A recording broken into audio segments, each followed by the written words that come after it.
College, I moved to New York City, and I got a job waiting tables at LaGuardia Airport for the morning shift at 5 a.m. So I got there, and I'm handing in my new hire paperwork, and in walks this guy. And I don't know if any of you have ever had this experience where you see someone, and you just, like, know immediately, I am going to have sex with him. It wasn't love at first sight. Like, so I should have known then that it was just going to be this kind of empty thing, but I didn't. I started to think, maybe this is what love at first sight is, and everybody that talks about love at first sight is just calling it love to, like, make up for the fact that they are just, no, it was just this immediate, sudden, and sure knowledge, like, yeah, that's going to happen. And so, sure enough, after working together a couple of shifts, he asked me out, and we go to a comedy club, and we're having a great time.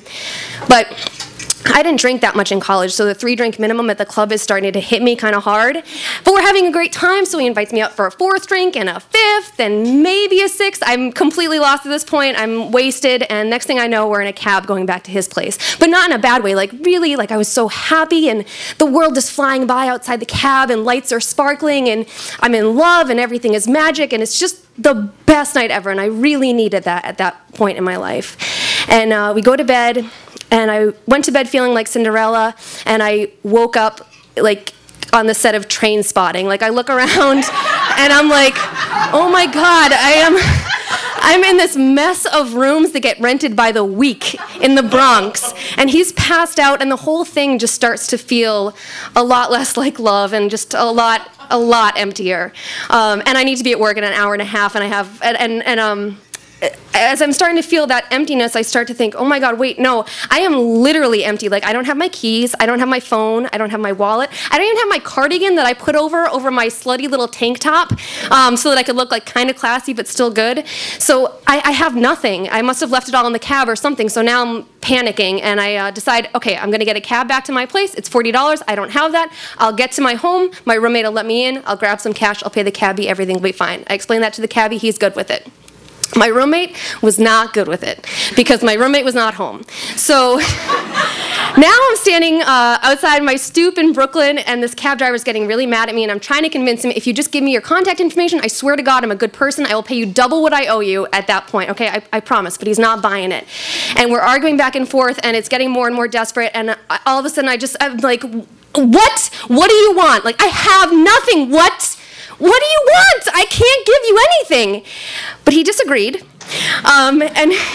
And he grabbed me, and he basically was forcing himself on me. He's pushing me into the backseat of the cab. So now I'm like lying on the backseat of the cab, and I'm freaking out.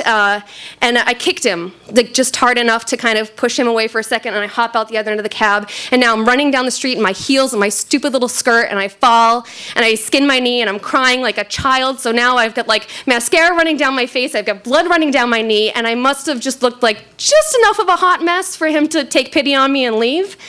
So he leaves, and I go back to my stoop, and I'm just feeling like so cold and exposed and just soulfully and painfully just empty. Like, I have absolutely nothing. And I was just so freaking tired of, like, reaching for something that should have been there and coming up empty-handed. And just when I'm feeling that, this truck driver drives by, and he does that classic New York thing. He looks me up and down and goes, "Hey, sweetie, you want a ride?" But he didn't mean a ride. And I just, like, couldn't take it anymore. And now the thing that I'm reaching for is words, just words to defend myself, to get this guy to go away. And even those aren't there. I just don't even have the words to say anything to him. And then the most perfectly timed thing that has ever happened to me in my life happens, and it was wonderful. I'm looking him in the eye. He goes, "Hey, sweetie, want a ride?" And I look him in the eye, and I just vomit. I vomited in his face. I vomited on the street. And I realized right then and there, no matter how little you think you have, you always have a little bit more.